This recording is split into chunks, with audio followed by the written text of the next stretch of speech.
Good morning. We're talking about the birth of Moses today. Very exciting event.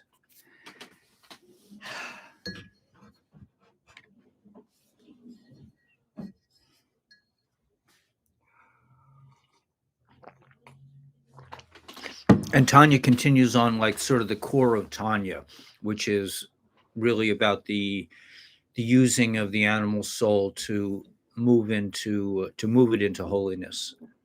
Hello, good morning. I usually have one shy person who comes in and goes out. Maybe they don't want to be here by themselves. Um, at any rate, let's get somewhat started. Let me just start collecting the ideas here. I mean, I'm using this chumash, the Kihos chumash, which I think is excellent. And really, you don't really need me for this, but it's nice to have, a friend to share. Hey, Patricia. Yeah, I know it's hard to find me these days. Sorry. Hopefully that will change soon. I mean, it'll change by next week. I'm trying to figure out a strategy. I just have to I'm thinking that what I should do is send out. I'm going to send out like an email, and everyone can like sign onto my email list, and then I'll let you know where we're going to meet. But hopefully next week we'll meet back on a regular channel. But who knows, man? I mean, I don't know. What's going on, Patricia? You good? Everything all right with you?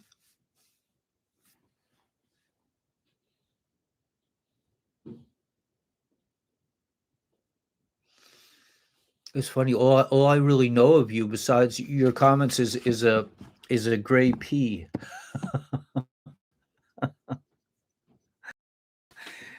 And all you know of me is like a guy with a beard, I guess.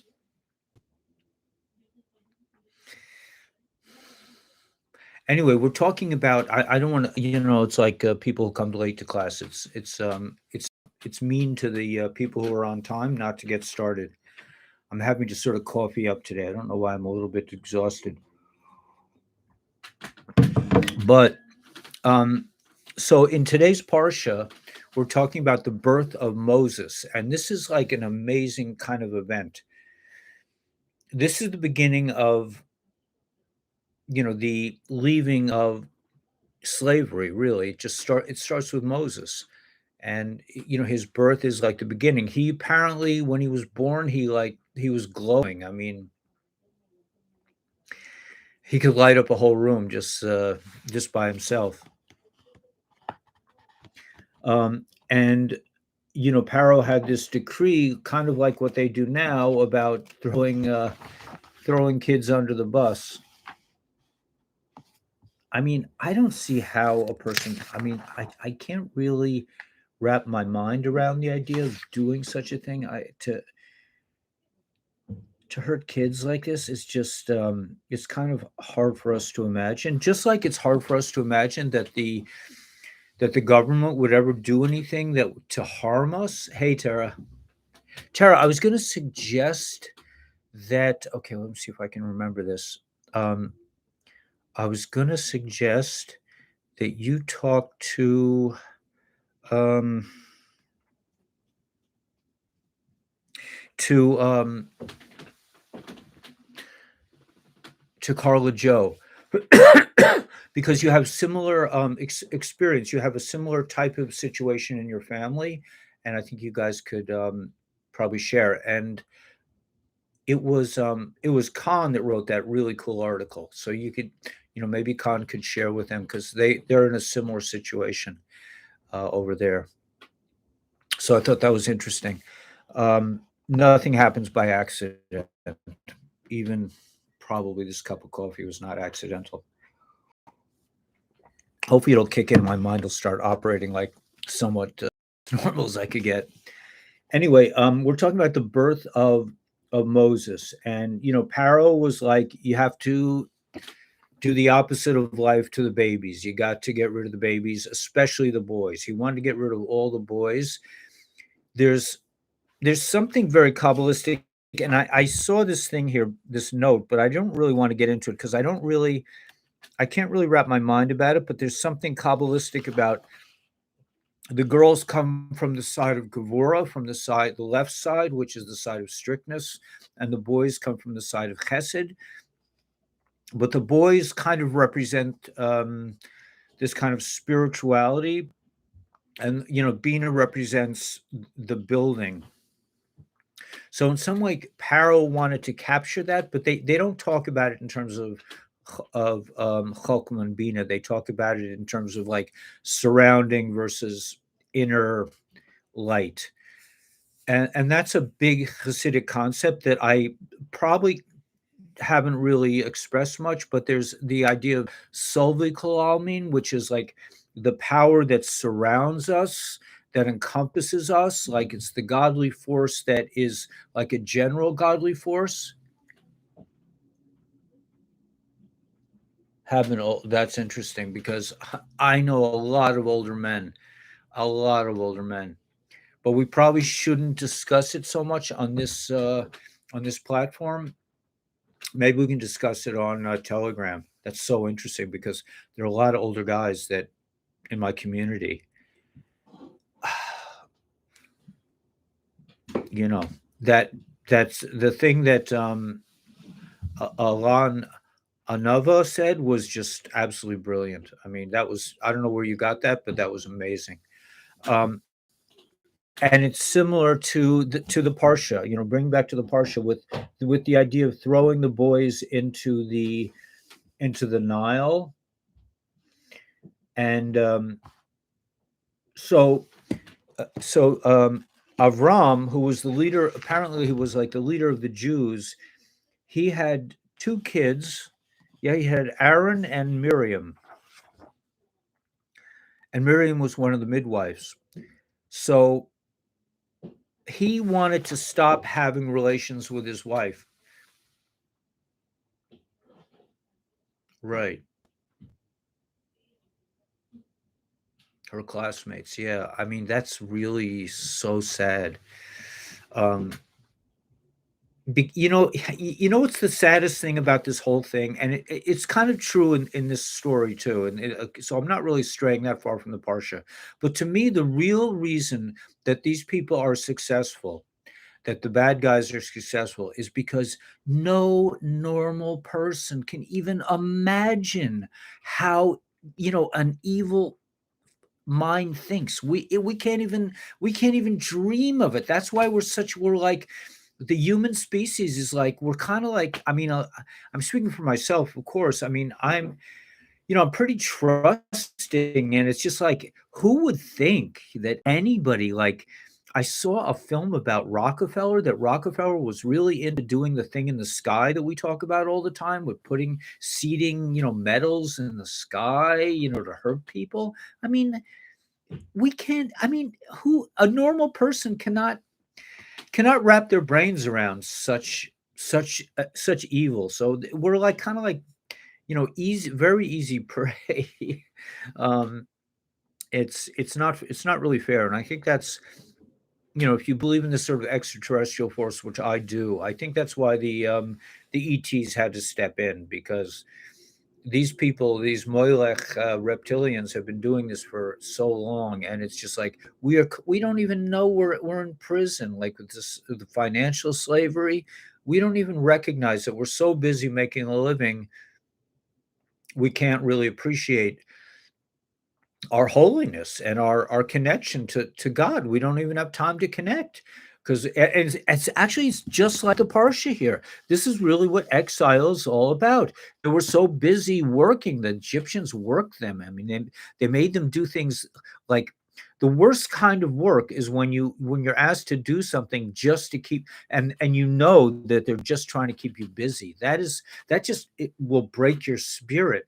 And to like take away the straw from the bricks to make it harder, just to make it harder, that's just devastating to a human, because a human is all about purpose and doing something for a reason and doing something godly. And so these are some big issues, but this is really the inner core of this whole struggle really comes from this. And it's the same conflict. It's where the king of Egypt summoned the midwives and demanded of them, what have you done? This, you kept the boys alive. I mean, it's just unthinkable, but this is what it's all about.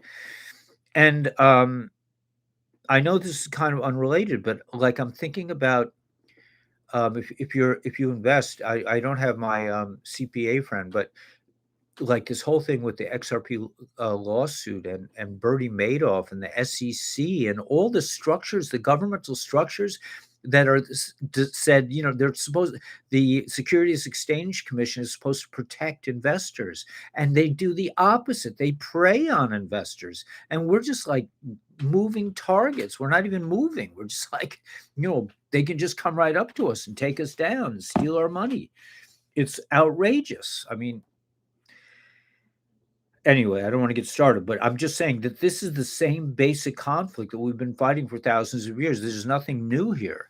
This is old. What's new about this part of this of the Chumash, the second book of Chumash, is that we leave this slavery and we actually receive the Torah, and the Torah is the way out, or is a way out. I really think it's the way out. Like, in my community and in our community also, I mean, we're involved with the story of the day. And by being involved in this narrative, we live in a different matrix. I mean, you guys, there's no one who's Shabbos observant here, but like, imagine going to a dinner party and talking about a book you just read. I mean, I'm sure, I know people do it. I'm just saying, like, when we meet on Shabbos, in our better times, I mean, sometimes we descend into, all kinds of stupid talk. I mean, not stupid, just, loving, regular chatter. But like, really what we're supposed to do around the Shabbos table is talk about the Torah, talk about the Torah portion. And that's, that's Judaism at its best. And that's, there are rabbis in my shul, like, if I have a conversation with them, they're going to like bring up things from Torah. Everything is Torah to them. It's so beautiful to be around such minds. They live in a different matrix, and that's why that's why I'm it's exciting for me to do this, even though it looks like I'm losing people, but it's exciting to do this because I can share this incredible gift that the Jewish people have with Noahide people who are part of the Jewish people. We're part of the same. It's the same, the same thought stream. I don't want to, I don't know the fine points of it. Like, are you Jewish? Are you not Jewish? Are you a separate religion? I don't think so. I don't think that's what Noahide is about. But anyway, okay, so anyway, so Moshe is born, right? So, but this is all the background is so interesting. So Pharaoh's astrologers told him that the Jewish Redeemer would soon be born. When he heard this, he understood that he was not succeeding in his plan to wipe out the Jews, and this is just like the government now.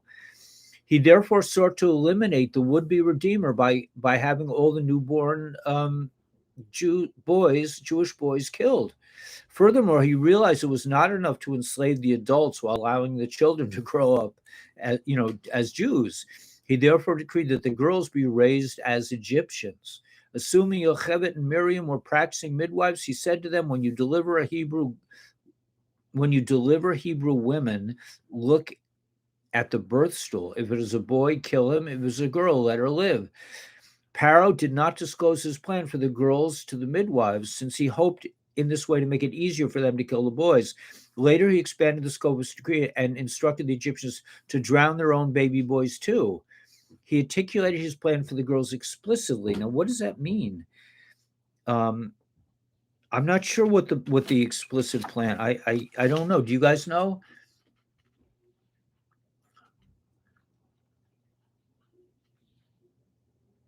Thanks, Rob. Yeah, it's just, I mean, you know what it is? It would be like most of my life, it would be called weirdness.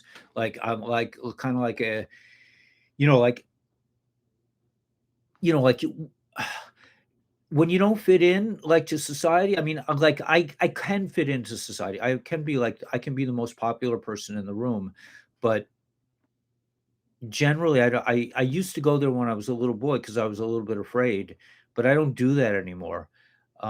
So yeah, when you're on the outside, and then I think now is the time when all the outsiders, all the round pegs that didn't fit in the square holes, now all the holes are going to be round. So suddenly, all of us are going to be. Um, oh, I'm live on Telegram. Okay, cool. Suddenly, all of us are going to be, finding our round holes. And I saw a poem on Telegram this morning, and this is a point that I make a lot, and it's so important. It's like this is the time to really set yourself up, and she put it in a really nice way in this poem. She said that we're this dual reality. This like I have a job, certain thing at job, and then I come home and I'm my real self. We're escaping that kind of duality. At least I've escaped it because they basically told me to go home and don't come to work. So I'm getting to really do what I've always wanted to do, which is share ideas with people. Virgo, man, I was married to a Virgo once. Wow. Yeah, Virgos are powerful. Um, Right, right. Yeah, yeah, I know that. I know the chatter. Like but I can't really engage in chatter. I mean, like even like in my workplace, there are people who like just sit around and talk about what they're gonna have for lunch today and this kind of thing. I'm very focused that way. I'm very like, if my mind isn't engaged, you know, I'm getting in trouble. So I it's not that, and I prefer like the greatest pleasure you can have is with your chokmah, is to use your chokmah and to explore ideas. There's no greater pleasure. I mean, yeah, right. Um, hey, Carla Joe. Hey, Tara.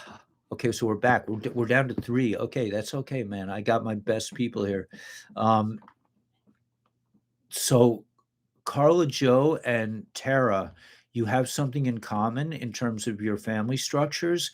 And if you want, if you give me permission, I'll give each other, I'll give you both email addresses so you can, but I think it might be really good for you to make contact.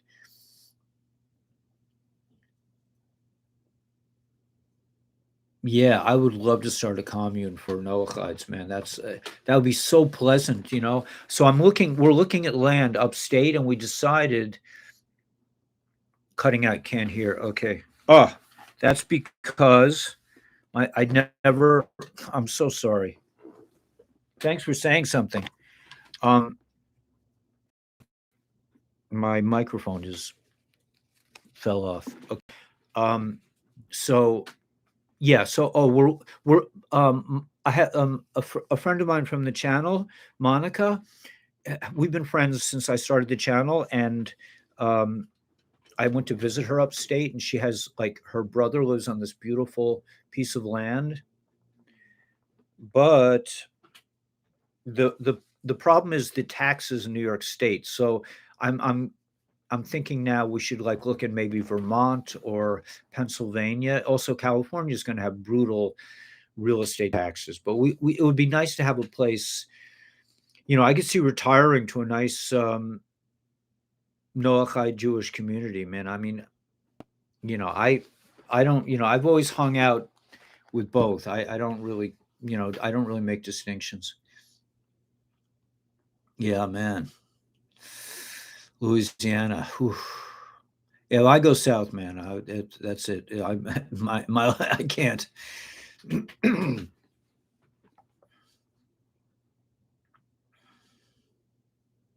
I'm back in. Okay, so you're having sound problems. It's not just me. Okay, so anyway, so we're talking about the birth of Moses, a very powerful event, and the Egyptians knew. The Egyptians had a lot of science. They probably had a lot of esoteric knowledge from, it seems like, extraterrestrials. Oh, now you can hear. Okay, that's great, Patricia. Um, so my mom's name is Patricia, by the way.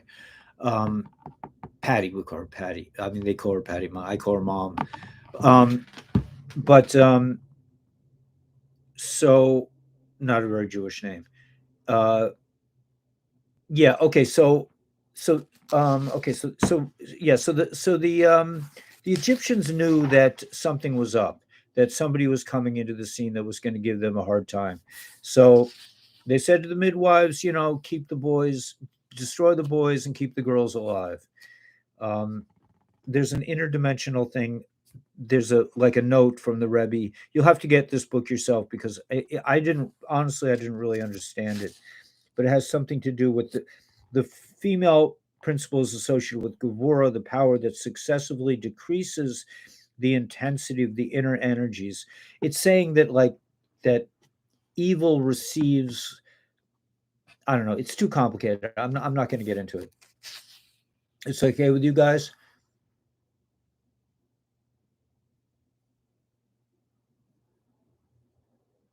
Without the winter. Oh, that sounds so nice. That would really be nice. Probably my wife. My wife, she wants to live in a religious community, so that's gonna be unless don't want to think about that. Okay, few holds. Okay, so let's see. Um, so anyway, so we're talking about Moses, right? And he granted them dynasties. That means God paid back Miriam, and with even though Miriam was only a young girl, she had prophetic powers. But the midwives feared God, and and He granted them dynasties. I'm all over the map today, and I seem to have lost my. Oh, here's my watch. Okay, we're doing good with time. Um, okay, so in I want to just stick basically with the second. This is the second reading because today is the second day, considered the second day of the week. Wow, it sounds great, man. And what's another reason why we should move there is because you don't have Lyme's disease. I think Lyme's disease was invented by Nazi scientists in Connecticut. How evil is that? I mean, the same cabal. Okay, so they feared God, right? On the 7th of Adar, which is right before Pesach, Yocheved gave birth to a son who would later be named Moses. The Egyptians astrologers saw that the Jews' Redeemer had indeed been born and that he would meet his end through water. Now, what they didn't know, yeah, an island in New York. I think I even know the island. I used to have a fishing boat around there.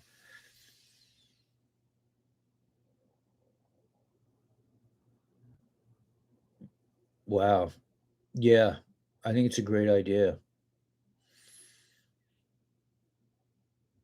Decent food, man, and like a Torah on the premises. Probably the land is probably cheaper, and you don't have to deal with ridiculous taxes and ridiculous laws.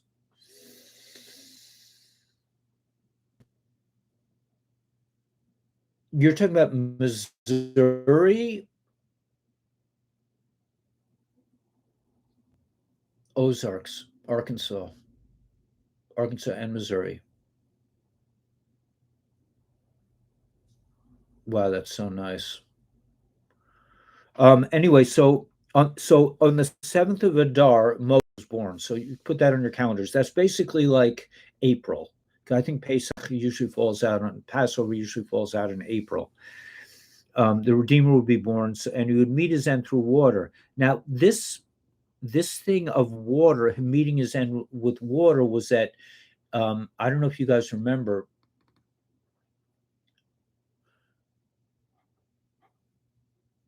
Wow, yeah, it's probably nice. Missouri, northern Arkansas. Yeah, maybe, man. Maybe that's you were surprised by. Okay, so the reason that Moses was destroyed by water was not what they thought. The reason he was destroyed by water was because he had at the rock of contention, that the Jewish people were complaining they had no water, and instead of Moses talking to the rock and saying, "Can you give me some water?" He hit it with his staff, and God didn't like that. So God didn't let him go into Israel. But it really wasn't time for him to go into Israel, because if Moses had gone into Israel, that would have been the beginning of redemption. And yeah, the beauty, man. I know the Southern's. The trouble is, for me, is well, I don't want to go into it. Okay, so Paro, um, right? You cast the boy, so so he wanted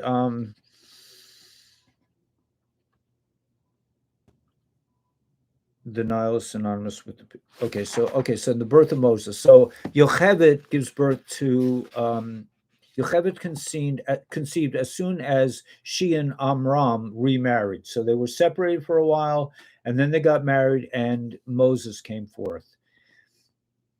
The Jews knew that God had promised to redeem them, and it was reasonable to assume that the Redeemer would be born to a family of stature such as Amram. Amram was like the Rebbe. He was like he was like the head honcho in town at that point. Therefore, seeing that the room was miraculously became filled with light when he was born, Yocheved understood how good he was. She suspected that he was destined for greatness. She therefore made extra efforts to save him from the Egyptians. First, she kept him hidden for 3 months, and then she put him on this little boat. She put him in a little, hey, Scruffser, in a little raft. And when she could no longer hide him, she took the wicker basket and she put him on the Nile. And one of Paro's daughter, Bitya, came and saw the little baby, and she took him in, and she understood it was a Hebrew child, a Jewish child. So she took him in, and then she hired Miriam, who was not Miriam. Right, she hired Miriam. Wait a minute. No, not Miriam. Miriam is his sister. She hired Yocheved, I guess, to nurse him.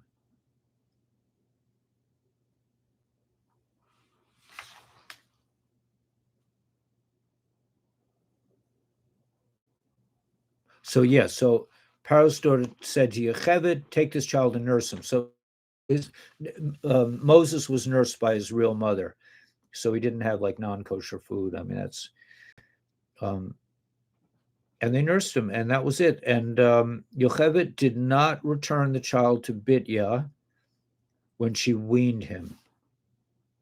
Aha! But managed to keep him with her for quite a few years afterwards. She procrastinated by telling her that the child had grown attached to her and would be traumatized by her leaving. This is all like stuff that you won't see in a regular chumash, because they really connect.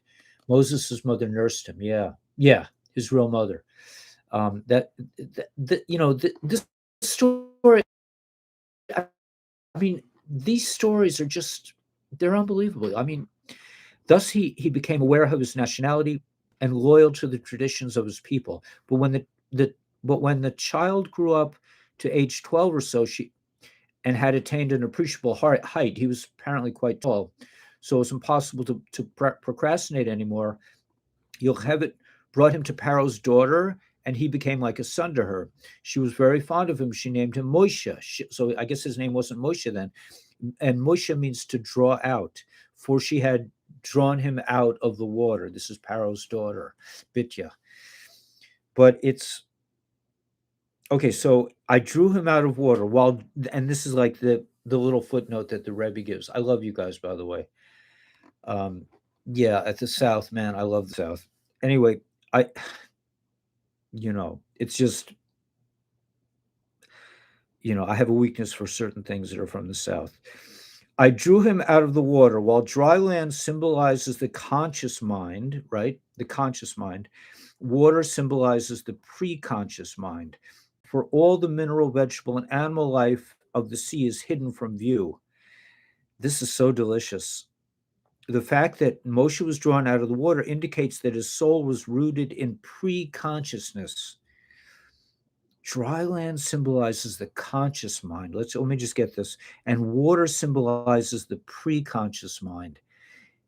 In other words, like like all those kind of like you know the artist who's that surreal artist, the one with the dripping clocks and but all these like symbols that in our mind, and I've actually been able to trace some in my own mind. There's certain symbols that like pre-conscious symbols that occur, and they're like little machines that go on inside of your mind, and they have shapes. They have like shapes, and they're arranged in a way that they conduct some kind of inside of your thinking. So so dry land symbolizes the conscious mind, water symbolizes the pre-conscious mind. So this is that level in your mind where it's not really into words yet. If you're like, like me, I can sometimes maybe like during a nap or something, if I'm half awake, I can get into that state where I can see the shapes and the forms that are pre-conscious. For all the mineral, vegetable, and animal life of the sea is hidden from view. Right, it's hidden. I mean, that's why to me water is so fascinating. The fact that Moses was drawn out of the water indicates that his soul is rooted in pre-consciousness. Okay, so now I'm getting that a little bit. Are you guys getting this a bit? Dali, right, Dali, yeah, the artist, yeah. He was therefore innately predisposed towards contemplation and inner thought. Wow. Focused on chokmah. Chokmah is the level of consciousness where it's just like I was saying, this kind of like shapy place where it's like it shapes and forms, and they're like little machines. There's little roller coasters in there that lead to other little things. I mean, I can see them as I'm talking about it. I can see them. There's kind of like, it's like kind of like I don't know. I don't know what it's kind of like. It's I'm sure you guys know what I'm talking about. Anyway, that's chokmah. The experience of flashes of insight from the preconscious mind. That's interesting. They call it preconscious rather than bina, where things are developed, through speech and language. Why this is why Paro agreed to let Bitya adopt Moses, even though he knew he was an Israelite baby. Paro knew that Moses' soul derived from the transcendent levels where good and evil can both lay claim on God's beneficence. He assumed that by adopting Moses, it would actually enhance his ability to divert divine energy for his own purposes. So when you go up in consciousness, like it has both good and evil in it. It's not, it's like potential. And that's where tohu exists. That's why Asev was really on a higher level, because in its source, tohu, which really represents single mindedness. It's like my way or the highway. It's like nobody else can affect me. Now that in its source is beautiful, completely connected to godliness. But when it comes down and it says it's my way or the highway, I know it all, then it's really a problem. And that's why when this I think really deals with the Noahide, that the Noahide people come from a higher source, and now the problem is to bring that energy into what they call the kalim, the vessels of repair, the vessels of Jewishness, which is on a much lower level. But I mean, so if like Noahide people were as obsessed with Torah as Jewish people are, as Jewish people in their, on a good day when they're behaving, um, are like in my community. I mean, people sit and talk about Torah and Chassidus on a good day. But anyway, so that's Moses. So Moses, it also says that Moses came from this level of tohu. He came from the source that Asaph came from, that he comes from a source that's higher than Tikkun, that's higher than, you know, he had these big lights, but he was able to bring it into the vessels of Tikkun, and that's why there's a very interesting relationship between Moses and Yisro. I think you call him Jethro, and we're going to go into that. And then I think it's like coming up. It's coming up soon, in a couple chapters. Yeah, in a couple. But it's in this book, and it says that the Jews could not receive the Torah until Jethro, until Yisro came into their camp. In other words, this was the non-Jewish influence. Like Yisro, Jethro was absorbed, was had studied all the mystic traditions, and it wasn't until he came and admitted that the ways of the Jews was the way to go could they receive the Torah. So, I mean, this is another link between Noahide and Judaism that people forget, that it's a profound connection. It's a very, very important connection. We can't receive the Torah until Yisro comes into the camp. Yisro was his father, was Moses's father-in-law. In Yiddish, father-in-law is called your shver. Shver means hard, means like, your shver, your father-in-law. It's like, you better behave. Shotgun wedding and all that good stuff. That's more of a southern thing, but I've been there, man. I had my first love was a southern woman in Murfreesboro, Tennessee, and I was crazy about her. Oh my gosh. But it just wasn't meant to be. It couldn't really exist in the real world. It was all but anyway, so that's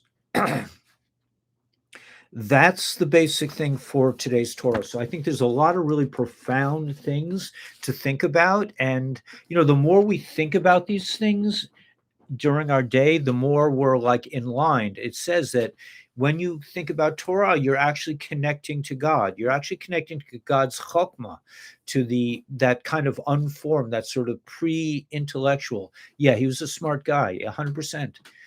He knew all the traditions. I mean, if you think about it, in what we're learning now is that there were a lot of traditions, and there still are a lot of different traditions that really have profound amount of wisdom. The whole thing with the pyramids, and now we're finding out that it's not such a simple thing, and there were extraterrestrials involved that have great knowledge, and they have these reptiles that are doing terrible things underground, and there's good guys and bad guys and all this stuff. Anyway, let me get to Tanya. Wow, I love this shirt, man. This is really so nice. Yeah, yeah, that's another thing. Yeah, Carla Joe, 100%. He basically told Moses, he says, you can't just sit here all day and be the only judge. You have to get people to work for you. That's such a profound idea. I mean, you think of our civilization if we just had one guy sitting on the throne doing everything.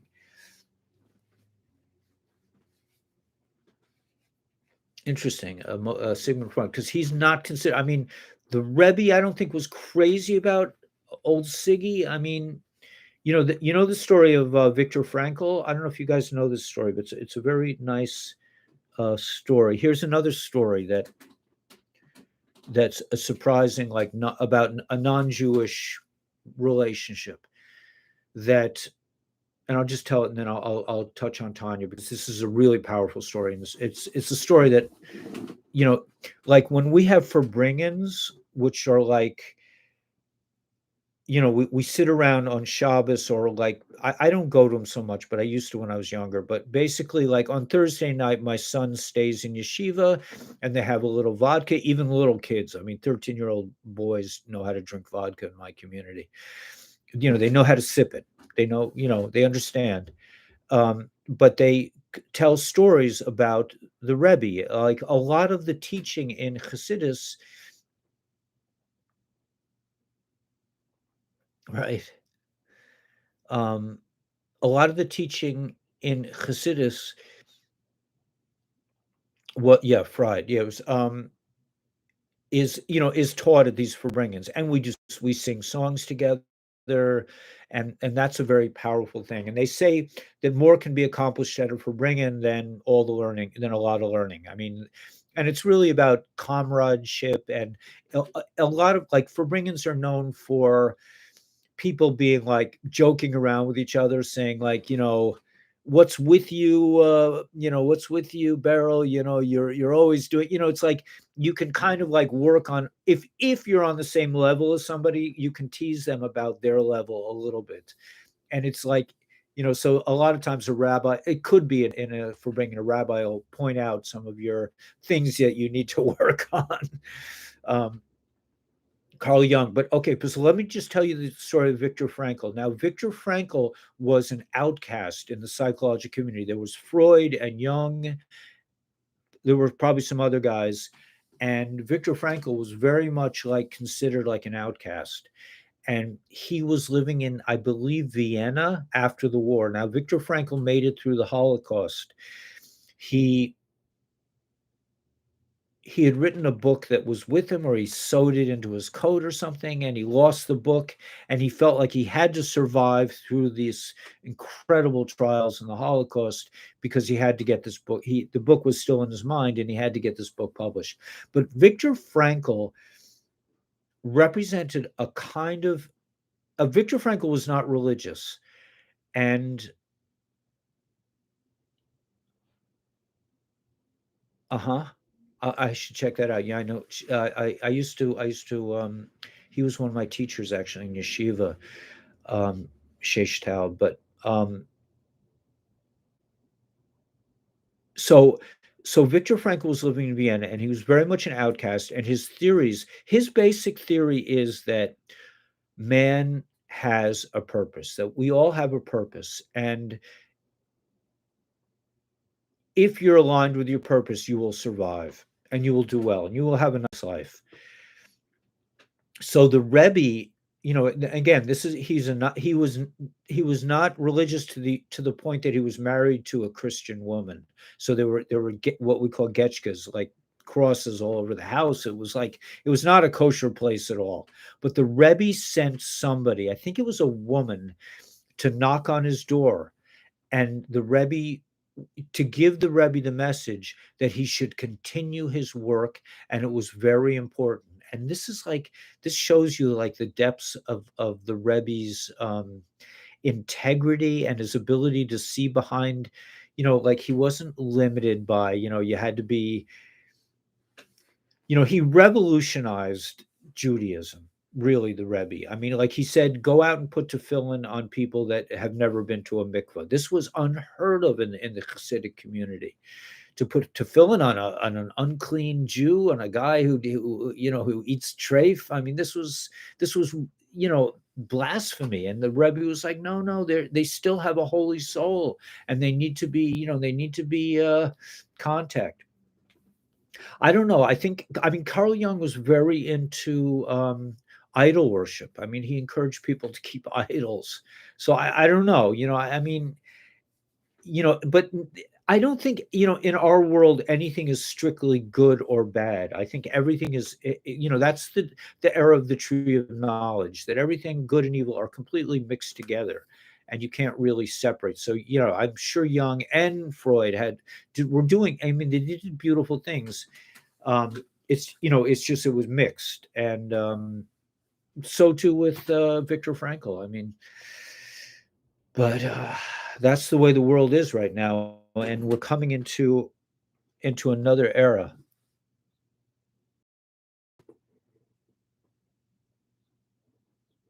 The dark hats, yeah, yeah, because they dealt with like sort of darker issues, but those darker issues are not really so dark either, because it's like eating.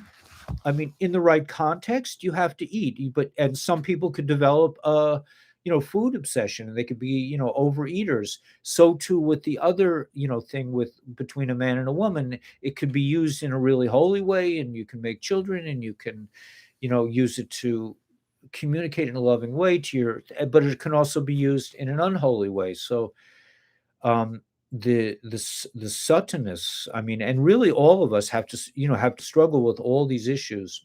I mean, me, I mean, I'm not saying you guys, but um, I don't think so, Rob. I don't think that's in the cards. I think we accept that the Rebbe is basically still with us, and that the Rebbe said,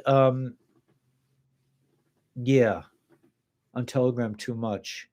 Right. I don't, I'm that it's a really, it's a hard issue for me because I love, I love romance, and it's very hard. It's very easy for me to get involved in thoughts that are not kosher. And so that's really my Yetzer Hara. That's my real struggle. And I was brought up in a community where they said, "Oh, this is good. It's healthy," and I was living with a woman when I was like, I think when I was 15, I had a girl in the house and it was okay, but it's a hard thing to get over that and to live in a kosher way. So that's kind of like my warriors. And God has made it so that, you know, even when I try to escape this kind of constriction, God doesn't let. I mean, he has angels that look out for me, and they're like, when I try to do something wrong, it doesn't work out. It's always, and I always end up feeling ashamed of myself, and that is a feeling that is so bad. I mean, I hate feeling shame. I hate that. So I've kind of learned, not to follow my animal inclination, but it's still, it's like, okay, so that's in Tanya. So that's a good segue into Tanya. So in today's Tanya, they're talking about this very thing. This is beautiful. This is Hashgacha Pratis at its best. I mean, we're in the flow. So, oh, I'm looking at the Chumash. Okay, so today's Tanya.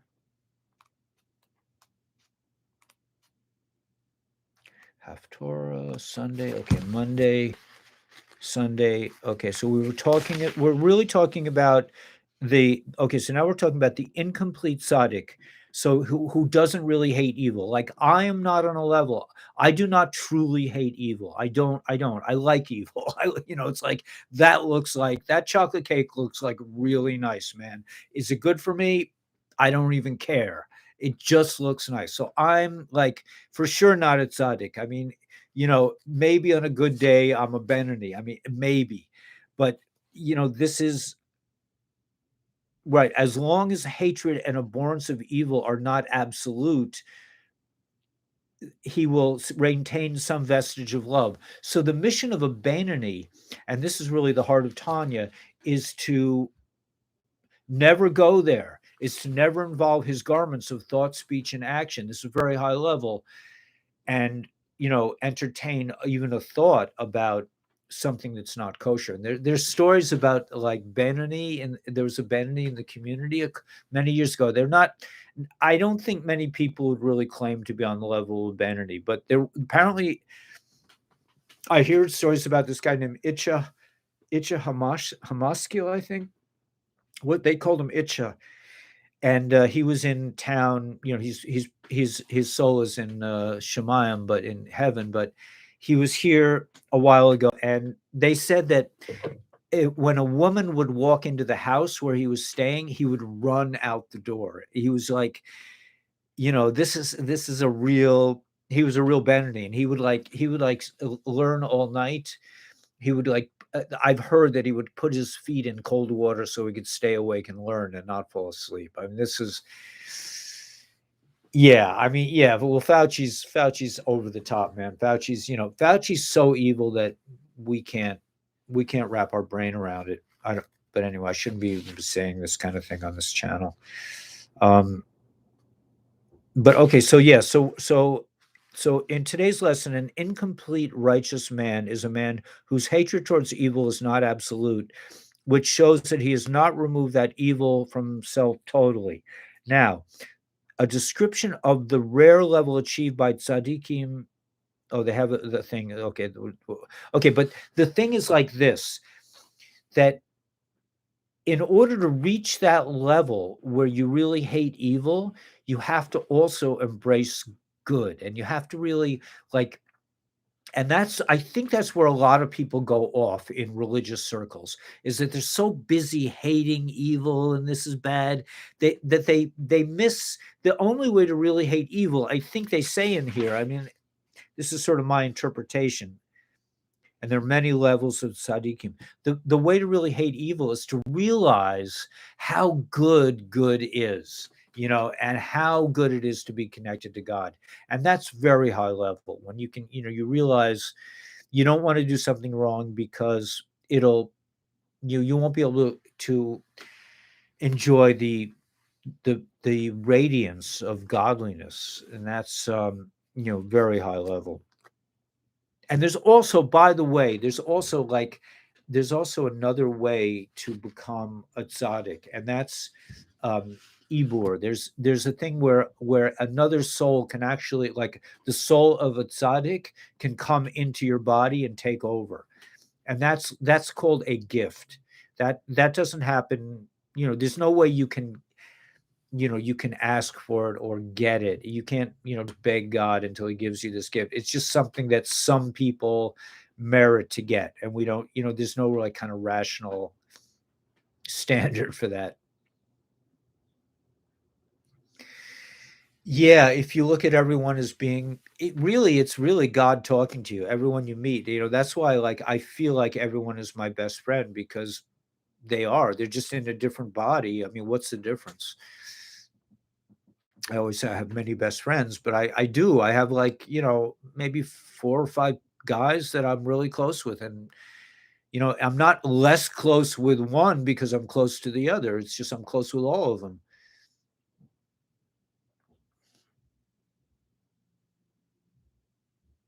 Yeah, this I've heard this. My wife complained about that. I think she was on Telegram and she saw some things. I see. I can't even. I can't even, like. I don't get that because I don't. I'm only subscribed to like a couple of channels. But anyway, that's another story. I mean, this is an ongoing struggle for men, and it's really the struggle of the generation. It's really, I'm sure the people underground are, smacking their lips over the fact that men are not not sharing this kind of intimacy with their loved ones, and getting sidetracked into these other things. But I think as our consciousness grows, this is going to change.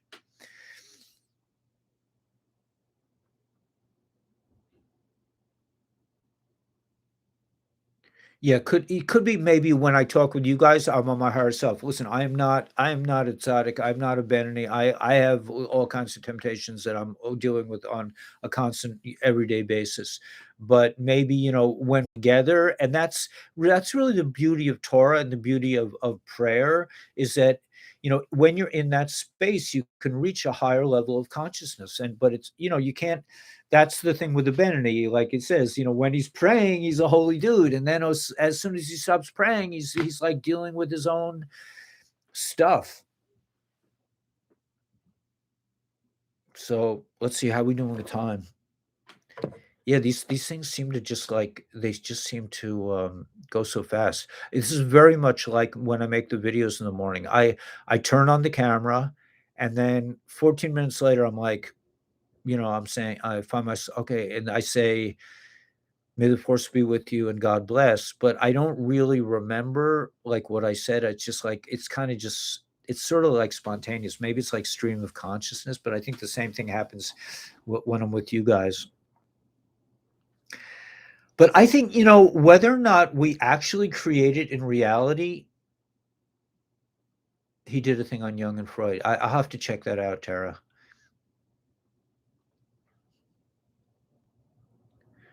Yeah, I think so, Carla Joe. I think that's the whole point here, is that, I mean, the whole point is that we will not be eating from the tree of knowledge anymore, and that good and evil got mixed together, and now good and evil are separating. And once they're separate, I believe we'll be eating from the tree of life, and we won't have to deal. No, they're saying for sure when Mashiach comes, there will be no evil, and we will think to ourselves, "Gosh, I wish there was some evil here, so I had something to fight against." We will miss evil. Can you imagine that?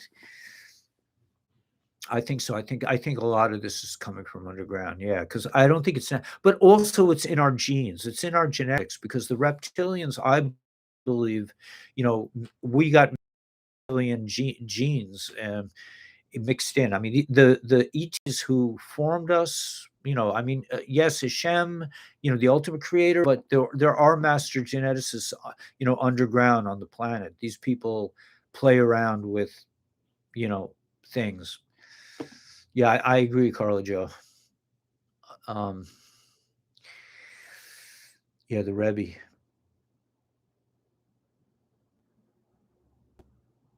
But you guys, man,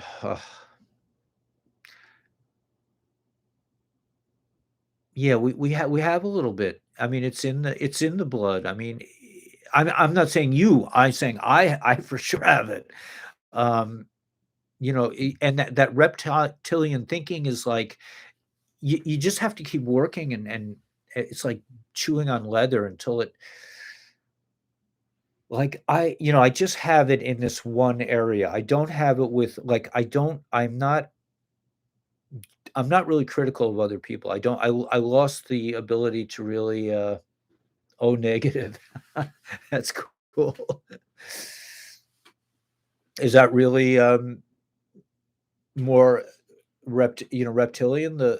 I don't know. I don't know about that stuff, but in terms of animal things, like, we were told that, my son should drink goat's milk because goats are more similar. Goat's milk is more similar to human milk than cow's milk.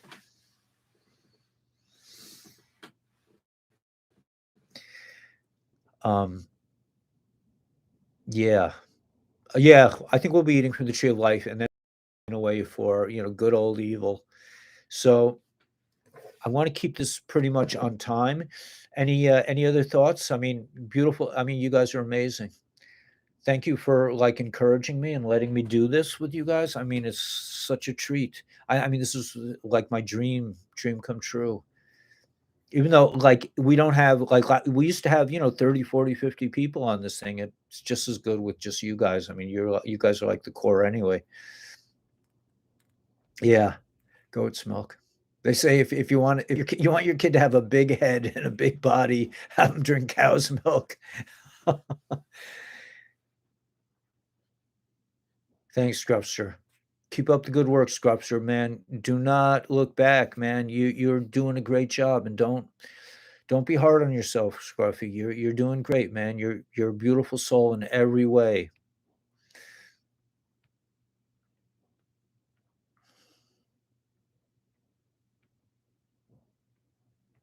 Yeah, well, I don't drink vodka anymore anyway because I don't drink, but I mean I can't drink. 2 videos today. Oh, you did 2 videos. Oh, I'm so proud of you. Yeah, just keep you just have to like the guy who taught me about, YouTube, he says, "You just do it every day." Whether or not people, subscribe or like you or hit on your channel, it doesn't matter. It's just what you do, and that's the key to success, and that's probably the key to success on many things. Um,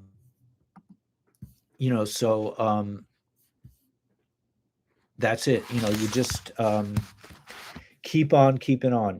Like for me, it's not even a question. I mean, I get up at the crack of dawn, and after my cup of coffee, after I say my Tanya and everything else, I'm going to make a video. After I look at, I also look at the news and I also look at the financial news, but it's just something I do every day. And now I'm getting 50 hits on this channel. I don't know. It's okay. But hopefully the Rumble, I'm really hoping that the Rumble, that my um, viewership on Rumble will grow, so I don't have to play this cat and mouse game anymore. And my plan is to have you guys send in your emails and I'll start a new email thing. And when I send it out, I won't send other people's emails.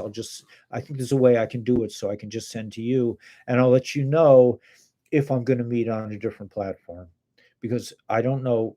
I never know what YouTube's going to do with me. But I do believe that the white hats are going to infiltrate all the media things. And pretty soon, Truth Social will be owning a lot of this. If not owning, they will infiltrate. They're going to do to the bad guys what the bad guys did to us, which is infiltrate from within. All right, guys, I'm gonna zone out. Let's see. Today is Monday, and I'll see you guys tomorrow. Thank you for coming. Um, yeah, yeah, Carla Joe, keep on. If you ever, you have a standing invitation whenever you want. Um, I'm usually around. I just I'm a little bit right now. I'm a little bit out there today. I've been sort of I'm not focused yet because I don't know why. Oh, I am focused in a way. I've been dealing with Shaquille. I have a guy in India who helps me with a little bit, and he's such a beautiful soul, man. He sent me an email last night. He says I don't have any money. I mean, I don't pay him probably it's for sure not what an American guy would get, but he like works so hard for me. I mean, um, why am I bringing Shaquille into this? Oh, just to say that me and Shaquille have been working. I've been working on getting my course out there a little bit, and I'm planning to I'm making a deal with my son to make a new course. I want to, and I want you guys to think about this and give me some feedback. I want to do a course, and I want to focus on the garments of the soul. I want to do a little bit of Kabbalah. I want to introduce maybe the Spheros, go over the Spheros again, and do something just on thought, speech, and action, and how, because that's really where the rubber meets the road. I mean, we're not going to really we're not going to really contemplate our chokmah and attach. They say you're not really supposed to separate the spheros anyway, or I don't know. That's a whole other thing. Anyway, yeah, sounds good. Anyway, Devorah, keep it up, man. Just keep doing it. You do it every day. There's a woman in, I don't know where she's from, but her name is like Barbara Joe, or she's from the South. I'm not sure, but she has a channel. She's like 13 subscribers. I've been on her channel for like 2 years. I love her stuff. She's really simple.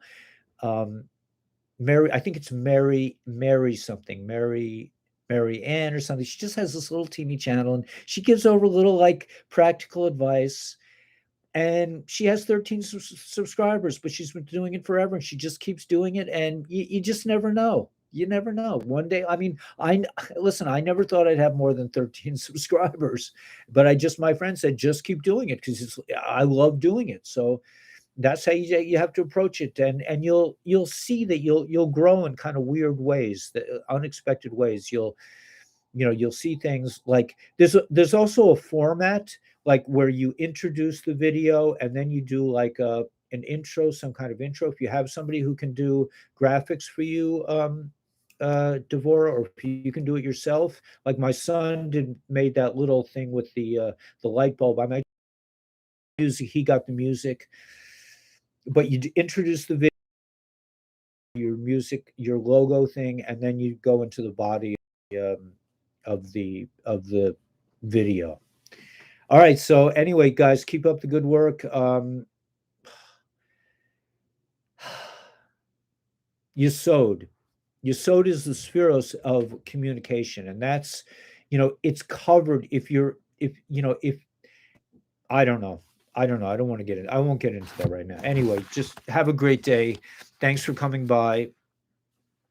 We'll see you tomorrow. And don't stop thinking about tomorrow. And even if we don't end up getting a place in Missouri, which I think sounds like a great idea, yeah, you sowed, man.